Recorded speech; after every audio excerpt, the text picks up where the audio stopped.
ಅಯೋಧ್ಯೆಯ ರಾಮ ಮಂದಿರ ನಿರ್ಮಾಣ ಕಾರ್ಯದಲ್ಲಿ ಕನ್ನಡಿಗರ ಪಾತ್ರ ಅನರ್ಘ್ಯ. ಅನೇಕ ಕನ್ನಡಿಗರು ತಮ್ಮದೇ ಆದ ರೀತಿಯಲ್ಲಿ ಪಾತ್ರವನ್ನು ನಿರ್ವಹಿಸಿದ್ದಾರೆ ರಾಮ ಜನ್ಮಭೂಮಿಯಲ್ಲಿ ಮಂದಿರ ನಿರ್ಮಾಣ ಕಾರ್ಯದಲ್ಲಿ. ಅಂಥವರೇ ಒಬ್ಬರು ಮುನಿರಾಜು ಅವರು, ಎಚ್.ಎಂ. ಮುನಿರಾಜು ಅವರು ನಮ್ಮ ಜೊತೆಯಲ್ಲಿದ್ದಾರೆ. ಪ್ರಮುಖವಾಗಿ ಮಂದಿರದ ಬೇಸ್ಮೆಂಟ್ ಏನಿದೆ, ಫೌಂಡೇಶನ್ ಏನಿದೆ, ಅಲ್ಲಿಗೆ ಗ್ರನೈಟನ್ನು ಸಪ್ಲೈ ಮಾಡಿದಂತಹ ಕಂಪನಿಗೆ ಸಂಬಂಧಪಟ್ಟವರು, ಜೊತೆಗೆ ರಾಮಲಲ್ಲನ ಮೂರ್ತಿಯ ಕೆತ್ತನೆಗೆ ಆಯ್ಕೆಯಾದ ಕಲ್ಲುಗಳನ್ನು ಪರಿಶೀಲನೆ ಮಾಡಿದ ತಂಡದಲ್ಲಿ ಇವರು ಕೂಡ ಒಬ್ಬರು ಸದಸ್ಯರು. ರಿಪಬ್ಲಿಕ್ ಕನ್ನಡದ ಜೊತೆಯಲ್ಲಿ ಮಾತಿಗೆ ಸಿಕ್ಕಿದ್ದಾರೆ. ಅಯೋಧ್ಯೆಯ ಈ ಪುಣ್ಯಭೂಮಿಯಲ್ಲಿ ಮಾತನಾಡಿಸ್ತಾ ಹೋಗೋಣ. ಸರ್ ನಮಸ್ಕಾರ. ನಮಸ್ಕಾರ. ಮೊದಲಾಗಿ ನಿಮ್ಮೆಲ್ಲರ ಶ್ರಮ, ಆ ಶ್ರಮದ ಪ್ರತಿಫಲ ಇನ್ನೇನು 3 ದಿನದಲ್ಲಿ ರಾಮಲಲ್ಲ ವಿರಾಜಮಾನನಾಗಲಿದ್ದಾನೆ ಆ ಅನರ್ಘ್ಯವಾದ ಗರ್ಭಗುಡಿಯಲ್ಲಿ. ಹೇಗೆ ಅನ್ನಿಸ್ತಾ ಇದೆ? ನಾವು ಕನಸಲ್ಲೂ ನೆನೆಸಲಿಲ್ಲ. ನಮ್ಮ ಕಾಲದಲ್ಲೇ ಇದು ಆಗ್ತಾ ಇದೆ. 500 ವರ್ಷಗಳ ಹೋರಾಟಕ್ಕೆ ಪ್ರತಿಫಲವಾಗಿ ನಾವು ನೋಡ್ತಾ ಇದ್ದೀವಲ್ಲ ಅನ್ನುವಂಥ ಒಂದು ಭಾಗ್ಯ ನಮಗೆ ಸಿಕ್ಕಿರೋದೆ ನಮ್ಮದೊಂದು ಏನು ಹೇಳಲಿಕ್ಕಾಗ್ತಿಲ್ಲ, ಆ ಥರ ಆಗ್ತಾ ಇದೆ ನಮಗೆ. ನೀವು ಈ ರಾಮಲಲ್ಲನ ಶಿಲೆಯನ್ನ ಕಲ್ಲಿನ ಸ್ವರೂಪದಲ್ಲಿದ್ದ ಸಂದರ್ಭದಿಂದ ಮೂರ್ತಿಯಾಗಿ ಗರ್ಭಗುಡಿಯ ಒಳಗೆ ಆತ ಪ್ರತಿಷ್ಠಾಪನೆ ಆಗೋವರೆಗೂ ಕೂಡ ಹತ್ತಿರದಿಂದ ಇದು ನೋಡಿದವರು. ಆ ಜರ್ನಿಯನ್ನು ಹೇಳ್ಬೋದಾ? ಕಲ್ಲುಗಳ ಸೆಲೆಕ್ಷನ್ ಹೇಗಾಯಿತು, ಏನೆಲ್ಲ ಅಂದರೆ ಅನೇಕ ಕಲ್ಲುಗಳು ಬಂದರೂ ಕೂಡ ಆಯ್ಕೆ ಆಗಿದ್ದು ಕಡೆಗೆ ಕರ್ನಾಟಕದ ಕಲ್ಲು, ಆಯ್ಕೆ ಪ್ರಕ್ರಿಯೆ ಹೇಗಿತ್ತು, ಕಡೆದಾಗಿ ಮೂರ್ತಿಯ ಕೆತ್ತನೆ ಪ್ರಕ್ರಿಯೆಗಳು ಹೇಗಿತ್ತು, ಇದನ್ನೆಲ್ಲ ನಿಮ್ಮ ಅನುಭವ ಹಂಚ್ಕೊಳ್ಬಹುದಾ? ನಾವು ರಾಮ ಮಂದಿರ ಇಲ್ಲಿ ಕೆಲಸ ಮಾಡಬೇಕಾದ್ರೆ ನಮಗೆ ಕರ್ನಾಟಕದಿಂದ ಗ್ರಾನೈಟ್ ಕಲ್ಲುಗಳನ್ನ ಸಪ್ಲೈ ಮಾಡಿ ಅಂತ ನಮ್ಮ ಗೋಪಾಲ್ಜಿ ಅವರು ನಮ್ಮನ್ನು ಕೇಳಿಕೊಂಡ್ರು. ಗೋಪಾಲ್ಜಿ ಅವರು ನಮ್ಮನ್ನು ಸಂಪರ್ಕ ಮಾಡಿದಾಗ ನಾವು ನಮ್ಮ ಕರ್ನಾಟಕದ ಕೆಲವೊಂದು ಕಲ್ಲುಗಳನ್ನ ಸಪ್ಲೈ ಒಂದು ಟೆಸ್ಟಿಂಗ್ಗೋಸ್ಕರ ಕಳಿಸಿದಾಗ ನಮ್ಮ ಇಡೀ ಭಾರತದಲ್ಲಿ ನಮ್ಮ ಕರ್ನಾಟಕದ್ದು ದೇವನಹಳ್ಳಿ ಮತ್ತು ಚಿಕ್ಕಬಳ್ಳಾಪುರ ಭಾಗದ ಕಲ್ಲು ಅದು ಒಂದು ಟೆಸ್ಟಿಂಗಲ್ಲಿ ಪಾಸಾಗಿತ್ತು. ತದನಂತರ ಅವ್ರಿಗೆ ಯಾವ ಥರ ಸೈಜಸ್ ಬೇಕು ಆ ಸೈಜಸ್ನೆಲ್ಲ ನಾವು ಆ ಥರ ಕಟ್ ಮಾಡಿ ನಾವು ಕೊಟ್ವಿ. ನಾವು ಅಂದರೆ ನಮ್ಮ ಕಂಪನಿ ಮುಖಾಂತರ ನಾವು ಮತ್ತು ಧನರಾಜು ಮತ್ತು ವರ್ತೂರು ಮುನಿರಾಜು ಅನ್ನೋರು ಸೇರಿ ಒಂದು ಧನರಾಜ್ ಆರ್ ಕಂಪನಿ ಅಂತ, ಆ ಕಂಪನಿಯಿಂದ ಸುಮಾರು 9,000 ಕಲ್ಲುಗಳನ್ನ ನಾವು ಅವರಿಗೆ ಸಪ್ಲೈ ಮಾಡಿದ್ವಿ. ಅದು ಒಂದು 2.5 ವರ್ಷದಿಂದ ಈಗ ಒಂದು 6 ತಿಂಗಳಿಂದ ಆ ಕೆಲಸ ಮುಗಿತು. ಅದಾದಮೇಲೆ ನಮ್ಮ ಕರ್ನಾಟಕದಿಂದ ಗೋಪಾಲ್ಜಿ ಮತ್ತು ಅವ್ರ ತಂಡದವರು ಮತ್ತು ಕೆಲವರೆಲ್ಲ ಅದಕ್ಕೆ ಆ ಮೂರ್ತಿ ಮಾಡುವಂಥ ಶಿಲ್ಪಿಗಳೆಲ್ಲ ಹಾರಿಸ್ಕೊಂಬಂದಿದ್ರು. ಆ ಕಲ್ಲುಗಳನ್ನ ನಾವಿಲ್ಲೇ ಇರುವಂಥ ರಾಮ್ ಸೇವಕ್ಪುರಂ ಅಂತ ಇದೆ, ಅಲ್ಲಿಟ್ಟಿದ್ರು. ಸುಮಾರು ಇಡೀ ದೇಶದಿಂದ ಕಲ್ಲು ಬಂದಿದ್ದು. ಆ ಕಲ್ಲರ ಒಳಗಡೆ ಎಲ್ಲ ಶಿಲ್ಪಿಗಳು ನಮ್ಮ ಕರ್ನಾಟಕದಿಂದ ಬಂದಂಥ ಅರುಣ್ರ ಯೋಗಿರಾಜ್ ಇರ್ಬೋದು, GL ಭಟ್ರವ್ರು ಇರ್ಬೋದು, ಅಲ್ಲ ನಮ್ಮ ಕನ್ನಡಿಗರಾಗಿದ್ದಕ್ಕೆ ನಮ್ಗೆ ಪರಿಚಯ ಆಗಿ ನಾವು ಅವ್ರ ಜೊತೆಲಿ ಸೇರ್ಕೊಂಡು ಕೆಲಸ ಮಾಡಿದ್ವಿ. ಅದೊಂದು ಅದ್ಭುತ ಅನುಭವ. ಅಂದರೆ ಹೀಗೆ ಹೇಗಿದೆ ಅಂದರೆ ನಾವು ಒಂದು ಸಣ್ಣ ಮಗು ಇದ್ದಾಗ ಹೇಗಿರ್ತಾನೆ ಒಂದು ದೊಡ್ಡವನಾಗೋವರೆಗೂ ನಾವು ನೋಡಿದಾಗ ಅಂಥ ಒಂದು ಅನುಭವ ನಮಗೆ ಅನಿಸ್ತದು. ಅಂದರೆ ಕಲ್ಲಾಗಿದ್ದಿದ್ದನ್ನು ಅದು ಕೆಲವೊಂದು ನಾನು ಫೋಟೋಸ್ ಎಲ್ಲ ನಿಮಗೆ ಕೊಟ್ಟಿದ್ದೀನಿ ಹೇಗಿತ್ತು ಅಂತ. ಅದು ಅದರಿಂದ ಅದು ನೋಡೋದೇ, ಇನ್ನೂ ರಾಮನ್ನ ನಾನು ನೋಡಿಲ್ಲ, ಕೆತ್ತನೆಗೆ ಮಾಡೋ ನಾವು ಅಷ್ಟೇ ಕಲ್ಲು ಕಟ್ ಮಾಡಿ ಅದು ಅವರು ತೊಗೊಂಬಂದಿದ್ದು ಅವ್ರದ್ದೆಲ್ಲ ಕೊಟ್ಟಿದ್ದೀವಿ. ಅದಾದಮೇಲೆ ಹೇಗಿದೆ ಅಂತ ಯಾರೂ ನೋಡಿಲ್ಲ. ಈಗ ರಾಮ 22ನೇ ತಾರೀಕು ಆದಮೇಲೆ ನಾವು ನೋಡ್ತೀವಿ. ಆಗ ಇನ್ನೂ ಎಷ್ಟು ಅನುಭವ, ಅದೆಷ್ಟು ಖುಷಿ ಆಗುತ್ತೆ ಅಂತ ನೋಡ್ಬೇಕಂತಿದ್ವಿ. ನೋಡಿ, ಋಣಾನುಬಂಧ ಅನ್ನೋದು ಹೇಗಿರುತ್ತೆ ಅಂದರೆ, ನೇಪಾಳದ ಗಂಡಕಿ ನದಿ ತೀರದಿಂದ ಕೂಡ ಕಲ್ಲನ್ನು ತರಿಸಿದ್ರು. ಆದರೆ ನಮ್ಮದೇ ಕರ್ನಾಟಕದ ಮಣ್ಣಿನ ಕಲ್ಲೇ ಆಯ್ಕೆ ಆಗಬೇಕು ರಾಮಲಲ್ಲನ ಮೂರ್ತಿಗೆ. ಅಡಿಪಾಯದಲ್ಲೂ ಕೂಡ ವಿಶ್ವದಾದ್ಯಂತ ಸರ್ವಶ್ರೇಷ್ಠ ಗ್ರನೈಟ್ಗಳನ್ನು ಕಳಿಸ್ಲಿಕ್ಕೂ ಕೂಡ ಸಿದ್ಧರಿದ್ದರು ರಾಮ ಭಕ್ತರು. ಅಲ್ಲಿಗೂ ಕೂಡ ಸೆಲೆಕ್ಟ್ ಆಗಿದ್ದು ನಮ್ಮದೇ ಕರ್ನಾಟಕದ ಕಲ್ಲುಗಳು, ಗ್ರನೈಟ್ ಅಂತ ಹೇಳಿ. ಇದ್ರ ಬಗ್ಗೆ ಏನು ಹೇಳ್ತೀವಿ? ಅದಕ್ಕೆ ಕಾರಣ ಇಷ್ಟೇ, ನಮ್ಮ ಕರ್ನಾಟಕದ ನಮ್ಮ ಏನು ಒಂದು ದೇವನಹಳ್ಳಿ, ಚಿಕ್ಕಬಳ್ಳಾಪುರ ಮತ್ತು ಕೊಯ್ರಾ ಬಂಡೆ ಇರ್ಬೋದು ಅಥವಾ ಸಾದಳ್ಳಿ ಬಂಡೆ. ಅಂದರೆ ಸಾದಳ್ಳಿ ಬಂಡೆ ಎಷ್ಟು ಫೇಮಸ್ ಅಂದರೆ ನಮ್ಮ ಕರ್ನಾಟಕದ ವಿಧಾನಸೌಧ ಕಟ್ಟಿರೋದು ಅದರಲ್ಲೇ. ಅದು ಎಷ್ಟು ವರ್ಷದಿಂದ ಹಾಗೇ ಇದೆ. ಅದು ಆ ಕಲ್ಲಿನ ಗುಣ ಏನು ಅಂದರೆ ನೀರು ಹೀರಲ್ಲ ಮತ್ತು ಹೊರಟಾಗಿಲ್ಲ, ಗಡ್ಸು ಅನ್ನೋದಿರಲ್ಲ. ಅಂದರೆ ಗಡ್ಸಿದ್ರೆ ತುಂಡಾಗ್ಬಿಡ್ತದೆ. 1,400 ಪೌಂಡ್ ಪ್ರೆಷರ್ ಕೊಟ್ಟರು ಕೂಡ ಅದು ತಡೆಯೋಂಥ ಒಂದು ಪ್ರೆಷರು. ಅಂದರೆ 50/50 mm ಕಲ್ಲನ್ನ ಒಂದು ಟೆಸ್ಟ್ ಮಾಡ್ತಾರೆ. ಆ ಟೆಸ್ಟಿಂಗ್ ಕೂಡ ನೋಡಿ, ನಮ್ಮ ಕರ್ನಾಟಕದ KGF ಅಲ್ಲಿರುವಂಥ rock institute of science, Indian rock institute of science, ಅವರು ಪ್ರತಿಯೊಂದು ಬೆಂಗಳೂರಿಂದ ಬಂದಂಥ ಕಲ್ಲುಗಳನ್ನ ಪ್ರತಿಯೊಂದು ಕಲ್ಲು ಚೆಕ್ ಮಾಡಿ ಅದಕ್ಕೊಂದು ಕೋಡ್ ನಂಬರ್ ಕೊಟ್ಟಿದ್ದಾರೆ. ಈಗ ನಾವು ಸುಮಾರು ಬೆಂಗಳೂರಿಂದ 4 ಏಜೆನ್ಸಿಗಳು ಮಾಡಿದ್ದು 21,000 ಕಲ್ಲುವರೆಗೂ ಸಪ್ಲೈ ಮಾಡಿದ್ದೀವಿ. ಆ 21,000 ಕಲ್ಲಿಗೂ ಕೋಡ್ ನಂಬರ್ ಇದೆ. ಆ ಕೋಡ್ ನಂಬರ್ ಯಾವ ಕಲ್ಲು ಎಲ್ಲಿದೆ ಅನ್ನೋದು ಕೂಡ ಡೇಟಾ ರೆಕಾರ್ಡ್ ಮಾಡಿದ್ದಾರೆ. L&T ಮತ್ತು ಟಾಟಾ ಅವರು ಅದ್ಭುತವಾಗಿ ಕೆಲಸ ಮಾಡಿದ್ದಾರೆ. ಅದ್ರ ಜೊತೆಲಿ ನಮ್ಮ ಮಾರ್ಗದರ್ಶನದ ಗೋಪಾಲ್ಜಿ ಅವರು ಕೂಡ ನಮಗೆ ತುಂಬ ಮಾರ್ಗದರ್ಶನ ಮಾಡಿದ್ರು. ಎಲ್ಲೆಲ್ಲಿ ಕಷ್ಟ ಬರ್ತಿತ್ತು ಆ ಕಷ್ಟ ಎಲ್ಲ ಪರಿಹಾರ ಮಾಡಿ ನಮಗೆ ಕೊಡ್ತಿದ್ರು. ಎಲ್ಲಂಟಿಯವರು ಸಹಾಯ ಮಾಡ್ತಿದ್ರು. ಇದು ಒಂಥರ ಅನುಭವ ಜರ್ನಿ. ನಾವಿಲ್ಲಿ ಚಳಿಗಾಲ, ಮಳೆಗಾಲ, ಬೇಸಿಗೆಗಾಲ ಎಲ್ಲ ನೋಡಿದ್ದೀವಿ. ಇಲ್ಲಿ 2 ಡಿಗ್ರಿಲೂ ಕೆಲಸ ಮಾಡಿದ್ದೀವಿ. ಈಗ ನೀವು ಚಳಿನ ಅನುಭವಿಸ್ತಾ ಇದ್ದೀರಿ ಅಂತ ತಿಳ್ಕೊಂತೀನಿ. ನಾನು 3 ದಿವಸದಿಂದ ಇಲ್ಲಿ 2 ಡಿಗ್ರಿಲೂ ಕೆಲಸ ಮಾಡಿದ್ದೀವಿ, 42 ಡಿಗ್ರಿಲೂ ಕೆಲಸ ಮಾಡಿದ್ದೀವಿ.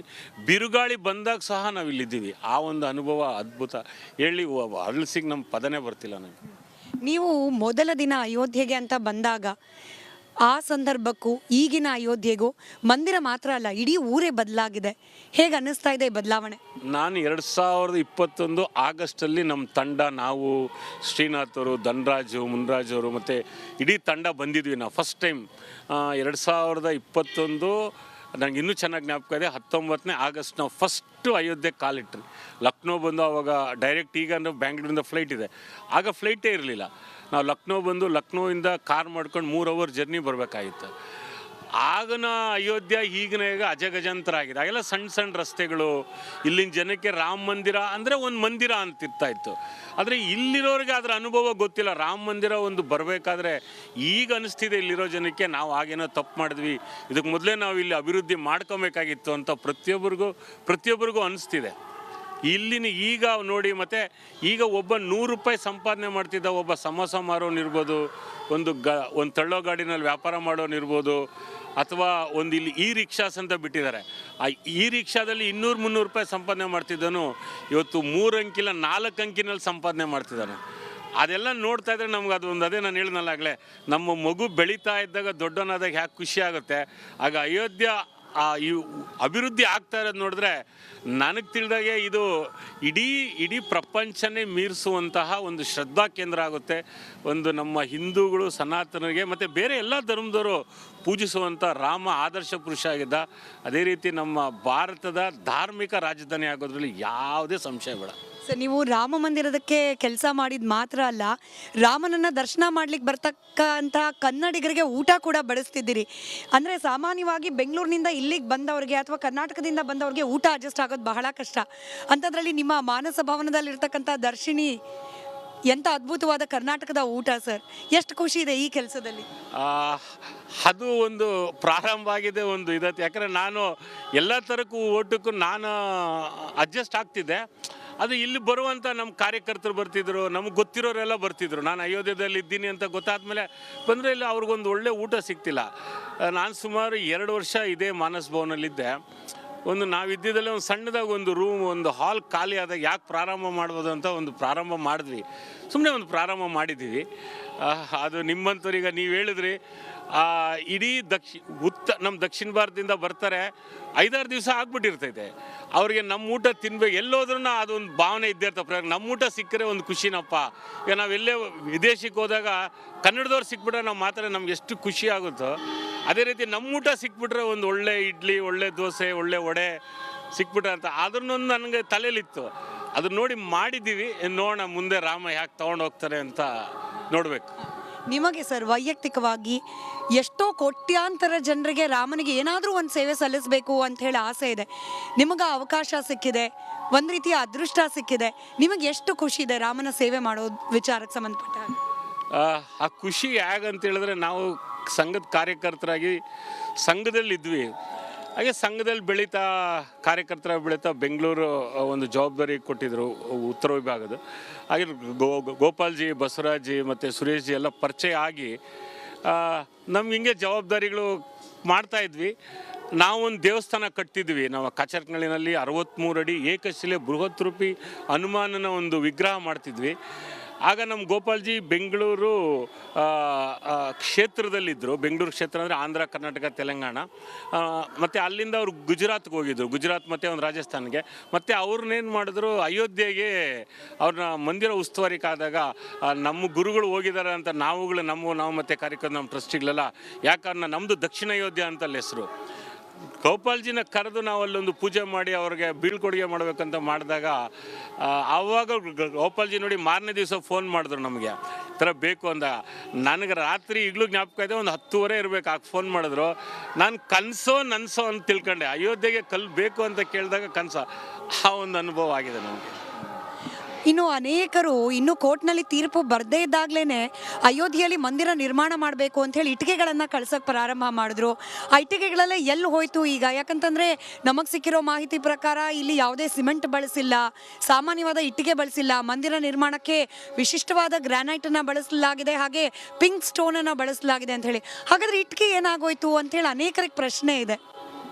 ನೀವು ಅದೊಂದೇ ಹೇಳ್ತಿದ್ದೀರ, ಅದಲ್ಲ ಇನ್ನೂ ಜನ ಹೇಗೆ ಮಾತಾಡ್ತಿದ್ರಂದ್ರೆ ಗೊತ್ತು, ಅಯೋಧ್ಯೆಯಲ್ಲಿ ನೀವು ಮಂದಿರ ಕಟ್ತೀರಿ, ತಾರಿ ಕೇಳಲ್ಲ, ನೀವು 1 ರೂಪಾಯಿ ಸಂಗ್ರಹ ಮಾಡಿದ್ರಿ, ಎಲ್ಲೋಯ್ತು ಆ ದುಡ್ಡೇನು ತಿಂದಾಕ್ಬಿಟ್ರ ಅಂತ ಈ ಥರ ಎಲ್ಲ ಮಾತುಗಳು ಹೇಳಿದ್ದಾರೆ. ಆದರೆ ಸಂಘದ ಕಾರ್ಯಕರ್ತರಾಗಿರ್ಬೋದು, ಸಂಘದ ಒಂದು ಕಮಿಟ್ಮೆಂಟ್ ಇರ್ಬೋದು, ಒಂದು ಗುರಿ ಇರುತ್ತೆ, ಗುರಿ ಕಾಣದೇ ಇರ್ಬೋದು. ನಾವು ಯಾವುದೇ ಒಂದು ತೀರ್ಥಕ್ಷೇತ್ರ ಹೋಗ್ಬೇಕಾದ್ರೆ, ತಿರುಪತಿನೋ ಧರ್ಮಸ್ಥಳ, ಒಂದು ರಸ್ತೆನಲ್ಲಿ ಗುರಿ ಇರುತ್ತೆ ನಮಗೆ ಹೋಗ್ಬೇಕಾದ್ರೆ, ಆದರೆ ಆ ರಸ್ತೆಯಲ್ಲಿ ಹಳ್ಳ ದಿನ್ನೆ ಎಲ್ಲ ಇರ್ತದೆ. ಆ ಥರ ನಾವು ತಲುಪಿದ್ದು ಲೇಟ್ ಆಗಿರ್ಬೋದು, ಆದರೆ ಗುರಿ ತಲುಪಿದ್ದೀವಿ ನಾವು. ನೀವು ಇಟ್ಟಿಗೆ ಬಗ್ಗೆ ಕೇಳಿದ್ರಿ, ಇಟ್ಟಿಗೆ ಬಂದು ಇದೇ ಈ ಮಾನಸ್ ಭವನ ಮುಂಭಾಗನೇ ಕಾರ್ಸೇವಪುರಂ ಅಂತ, ಅದು ಕಾರ್ಯಶಾಲಾ ಅಂತ. ಅಂದರೆ 89ರಿಂದ ಏನು ಆ ಮಂದಿರ ಕಟ್ಟಬೇಕು ಅಂತ ಎಲ್ಲ ಶಿಲೆಗಳು ರಾಜಸ್ಥಾನದಿಂದ ತಂದು ಕೆತ್ತನೆ ಆಗ್ತಾ ಇತ್ತು, ಅದೇ ಜಾಗದಲ್ಲಿ ಇಡೀ ದೇಶದಿಂದ ಬಂದಂಥ ಇಟ್ಟಿಗೆಗಳನ್ನ ಸಂಗ್ರಹ ಮಾಡಿಟ್ಟಿದ್ರು. ಶೇಖರಣೆ ಅಲ್ಲ, ಸಂಗ್ರಹ ಮಾಡಿ ಅದನ್ನು ಪ್ರತಿದಿನ ಪೂಜೆ ಮಾಡ್ತಿದ್ರು ಇಲ್ಲಿರುವಂಥ ಭಕ್ತಾದಿಗಳು. ಆ ಇಟ್ಟಿಗೆಗಳನ್ನ ಈಗ ಮಂದಿರ ನಿರ್ಮಾಣ ಆಗಬೇಕಾದ್ರೆ ಸುಮಾರು 40 ಅಡಿ ಆಳ ತೆಗೆದಾಗ ಕೂಡ ಮರಳು ಬಂತು. ಆ ಮರಳು ಬಂದಾಗ ಅಲ್ಲಿ ಏನು ಮಾಡಬೇಕು ಅಂತಾದಾಗ ಸುಮಾರು 40 ಅಡಿಗೂ ಮರಳು, ಸಿಮೆಂಟು ಮತ್ತು ಜಲ್ಲಿ ಈ 3 1 ಅಡಿ ಹಾಕಿ ಅದನ್ನು 3/4 ಅಡಿಗೆ ಕಂಪ್ರೆಸ್ ಮಾಡಿ ಸುಮಾರು ಆ ಥರ 48 ಕೋರ್ಸ್ ಮಾಡಿದ್ರು. ಅದ್ರ ಮೇಲೆ ನಮ್ಮದು ಕಲ್ಲು ಬಂದಿದೆ. ಕಲ್ಲು ಅದು ಒಂದು ಪ್ಲಿಂತು, ನಮ್ಮದು ಪ್ಲಿಂತ್ ಅಂತೀವಿ ನಾವು. ಪಾಯ ಹಾಕ್ಬೇಕಾದ್ರೆ ಒಂದು ಬೀಮ್ ಥರ ಮಾಡ್ತೀವಿ, ಅದು ಅದಕ್ಕೆ ಇಲ್ಲಿರೋ ಟ್ರಸ್ಟಿಗಳು ಎಲ್ಲ ಸಂಘದ ಹಿರಿಯರು ತೀರ್ಮಾನ ಮಾಡಿದ್ರು, ಬಂದಿರುವ ಕಲ್ಲುಗಳು ಯಾವತ್ತೂ ಶಾಶ್ವತವಾಗಿರಬೇಕು ಅಂತೇಳಿ ಆ ಪ್ಲಿಂತ್ ಮೇಲೆ ನಾವು ಜೋಡಿಸಿದ್ದೀವಿ. ಶತಮಾನಗಳವರೆಗೂ ಆ ಕಲ್ಲಿರುತ್ತೆ. ಪ್ರತಿಯೊಬ್ಬ ಭಾರತೀಯ, ಪ್ರತಿಯೊಬ್ಬ ಹಿಂದೂ, ಪ್ರತಿಯೊಬ್ಬ ಸನಾತನಿ ಕೊಟ್ಟಿರುವಂಥ ಇಟ್ಟಿಗೆ ಇವತ್ತು ರಾಮ ಮಂದಿರ ಕೆಳಗಡೆ ಇದೆ. ಯಾವತ್ತೂ ಅಷ್ಟೇ ಮನೆಗೆ ಪಾಯ ಗಟ್ಟಿ ಇರಬೇಕಾದ್ರೆ ಕಲ್ಲು ಕಾಣಲ್ಲ, ಆ ರೀತಿ ಇವತ್ತು ಕೊಟ್ಟಿರುವಂಥ ಪ್ರತಿಯೊಬ್ಬ ಕಲ್ಲು, ನಮ್ಮ ಕರ್ನಾಟಕದಿಂದ ಬಂದಂಥ ಕಲ್ಲು ಇಟ್ಟಿಗೆ ಕೂಡ ಆ ರಾಮ ಮಂದಿರದ ಕೆಳಗಡೆ ಇದೆ. ಕಡೆಯದಾಗಿ ಕನ್ನಡಿಗರಿಗೆ ರಿಪಬ್ಲಿಕ್ ಕನ್ನಡದ ಮೂಲಕ ಅಯೋಧ್ಯೆ ಬಗ್ಗೆ, ರಾಮನ ಬಗ್ಗೆ ಏನು ಹೇಳಲಿಕ್ಕೆ ಇಷ್ಟಪಡ್ತೀರಿ? ಖಂಡಿತ ರಾಮ ಮತ್ತು ಕರ್ನಾಟಕ ತುಂಬ ಒಂದು ಸಂಬಂಧ. ರಾಮ ಇಲ್ಲ ಅಂದರೆ ಹನುಮಂತ ಇಲ್ಲ, ಹನುಮಂತಿನ ನಾಡಿನವ್ರು ನಾವು, ಅಂಜನಿ ಪುತ್ರನ ನಾಡಿನವ್ರು ನಾವು. ಆ ಸಂಬಂಧನ ಶತಮಾನಗಳೆಲ್ಲ ಯಾರೆದ್ರು ಕಳೀಲಿಕ್ಕೆ ಆಗೋದಿಲ್ಲ. ಆ ಸಂಬಂಧ ಪ್ರತಿಯೊಬ್ಬ ಭಾರತೀಯನು, ಪ್ರತಿಯೊಬ್ಬ ಕನ್ನಡಿಗನು ಬರಬೇಕು, ಇಲ್ಲಿ ರಾಮನ ದರ್ಶನ ಮಾಡಬೇಕು. ಖಂಡಿತ ತೀರ್ಥಕ್ಷೇತ್ರ ಆಗಬೇಕು, ಇದು ಪ್ರವಾಸಿ ಕೇಂದ್ರ ಆಗಬಾರ್ದು. ಇಲ್ಲಿ ಇಲ್ಲಿ ಬಂದರೆ ಒಂದು ಧಾರ್ಮಿಕ ಶ್ರದ್ಧೆ, ಹೇಗೆ ನಮ್ಮ ಕಾಶಿ, ಮಥುರಾ, ಅಯೋಧ್ಯ ಆಗ್ತಿದೆ, ಕಾಶಿ ಆಗಿದೆ. ಮುಂದಿನ ದಿನಗಳಲ್ಲಿ ಇಡೀ ದೇಶ ಅಲ್ಲ, ಇಡೀ ಪ್ರಪಂಚದಲ್ಲಿರುವಂಥ ಎಲ್ಲ ಹಿಂದೂಗಳಿಗೆ ಇದೊಂದು ಶ್ರದ್ಧಾ ಕೇಂದ್ರ ಆಗಿ ಇನ್ನೂ ಅಭಿವೃದ್ಧಿ ಆಗಿ ಇಲ್ಲಿರುವಂಥವ್ರಿಗೆಲ್ಲ ಗೊತ್ತಾಗಬೇಕು, ಹೌದು ನಾವೆಲ್ಲ ಭಾರತೀಯರು ಹೇಗೆ ಒಂದುಗೂಡ್ತಾರೆ ಅಂದರೆ, ಕಾಶ್ಮೀರದಲ್ಲಿರೋ ಪಂಜಾಬಲ್ಲಿರುವಂಥವನು ರಾಮ್ ಸಿಂಗ್ ಅಂತ ಇಟ್ಕೊಂಡಿರ್ತಾನೆ, ನಮ್ಮ ದಕ್ಷಿಣ ಭಾರತದಲ್ಲಿರೋನು ರಾಮಣ್ಣ ಅಂತ ಇಟ್ಕೊಂಡಿರ್ತಾನೆ, ರಾಮಕೃಷ್ಣ ಅಂತ ಇಟ್ಕೊಂಡಿರ್ತಾರೆ, ರಾಮ್ ರೆಡ್ಡಿ ಅಂತ ಇಟ್ಕೊಂಡಿರ್ತಾರೆ. ಈ ಥರ ಒಂದು ಭಾವನೆ, ಅದರಿಂದ ಯಾರು ಆ ಭಾವನೆ ಕೆಡ್ಸೋಕ್ಕಲ್ಲ. ನಂದಿಷ್ಟೇ ನಿಮ್ಮ ವಾಹಿನಿ ಮುಖಾಂತರ ಹೇಳೋದು, ಪ್ರತಿಯೊಬ್ಬ ಭಾರತೀಯನು, ಪ್ರತಿಯೊಬ್ಬ ಕನ್ನಡಿಗರು ಬರಬೇಕು, ನೋಡಬೇಕು. ಸಮಯ ಸಿಕ್ಕಾಗ ಅಂತಲ್ಲ, ಅವ್ರ ಮಕ್ಕಳನ್ನೂ ಕರ್ಕೊಂಬಂದು ರಾಮನ ಒಂದು ಆದರ್ಶನ ಇನ್ನೂ ಒಂದು ಸ್ವಲ್ಪ ದಿನಗಳಲ್ಲಿ, ರಾಮಾಯಣಂದು ಸುಮಾರು 70 ಎಕರೆ ಜಾಗ ತೀರ್ಥಕ್ಷೇತ್ರದವರೆಲ್ಲ ಒಂದು ನಿರ್ಧಾರ ಮಾಡಿದ್ದಾರೆ, ರಾಮ ಹೇಗೆ ಬದುಕದ ಅನ್ನುವಂಥ ಥೀಮ್ ಪಾರ್ಕ್ ಮಾಡ್ತಿದ್ದಾರೆ. ಖಂಡಿತ ಅದಾಗುತ್ತೆ ಅಂತ ನಿಮ್ಮಗಳಿಂದ ಪ್ರಚಾರ ಸಿಗ್ತಿರೋದು ನಮ್ಮ ಕನ್ನಡಿಗರಿಗೆ. ಇನ್ನೂ ಒಂದು ಇಲ್ಲಿ ಅವರು ಬಂದಷ್ಟೇ ಪ್ರತ್ಯಕ್ಷವಾಗಿ ನೀವೆಲ್ಲ ಕನ್ನಡದ ಎಲ್ಲ ವಾಹಿನಿಗಳು ಕೊಡ್ತಿರೋದು ನೋಡಿದ್ರೆ ನಾನು ನೋಡ್ತಿರ್ತೀನಿ, ಸಮಯ ಸಿಕ್ಕಾಗ ನಮ್ಮ ಚಾನಲ್ಗಳನ್ನು ನಮ್ಮ ಕನ್ನಡ ಚಾನಲ್ಗಳು ನೋಡ್ತಿರ್ತೀನಿ. ಅದ್ಭುತ ಅನುಭವ ಆಗುತ್ತೆ ನೀವು ಮಾಡ್ತಿರೋ ನಿಮ್ಮದು ಒಂದು ಸೇವೆ ಅಂತ. ಯಾಕಂದರೆ ಪ್ರತಿಯೊಂದು ಹಳ್ಳಿಗೂ ಇವತ್ತು, ಪ್ರತಿಯೊಂದು ಮನೆಯಲ್ಲೂ ಕೂಡ TV ಇದೆ, ಪ್ರತಿಯೊಬ್ಬ ಹುಡುಗ ಕೂಡ ಇವತ್ತು ರಾಮ ಅಂದರೆ ಏನು ಅಂದರೆ ಹೇಳ್ತಾರೆ. ಅದರಿಂದ ಎಲ್ಲರಿಗೂ ಒಂದು ಶ್ರದ್ಧಾ ಕೇಂದ್ರ ಆಗುತ್ತೆ ಅನ್ನೋದರಲ್ಲಿ ತಪ್ಪೇ ಆಗಲ್ಲ. ಅಂದರೆ ಶ್ರದ್ಧಾ ಕೇಂದ್ರ ಯಾವುದೇ ಅನುಭವ ಇದು ನಮಗೆ ನಿಸ್ಸಂಕೋಚವಾಗಿ ಆಗುತ್ತೆ ಅನ್ನೋದು ನನ್ನ ಭಾವನೆ. ಧನ್ಯವಾದ. ಇದು ರಾಮ ಮಂದಿರ ನಿರ್ಮಾಣ ಕಾರ್ಯದ ಅಡಿಪಾಯದ ಸಮಯದಿಂದ ಹಿಡಿದು ಪ್ರಾಣ ಪ್ರತಿಷ್ಠಾಪನೆ ಸಮಯದವರೆಗೂ ತಮ್ಮನ್ನು ತಾವು ತೊಡಗಿಸಿಕೊಂಡವರು, ರಾಮನ ಸೇವೆಯಲ್ಲಿ ತೊಡಗಿಸಿಕೊಂಡ ಕನ್ನಡಿಗರ ಮಾತು. ಕ್ಯಾಮ್ರಾ ಪರ್ಸನ್ ಮಧು ಜೊತೆ ಸ್ಮಿತಾ ರಂಗನಾಥ್, ರಿಪಬ್ಲಿಕ್ ಕನ್ನಡ.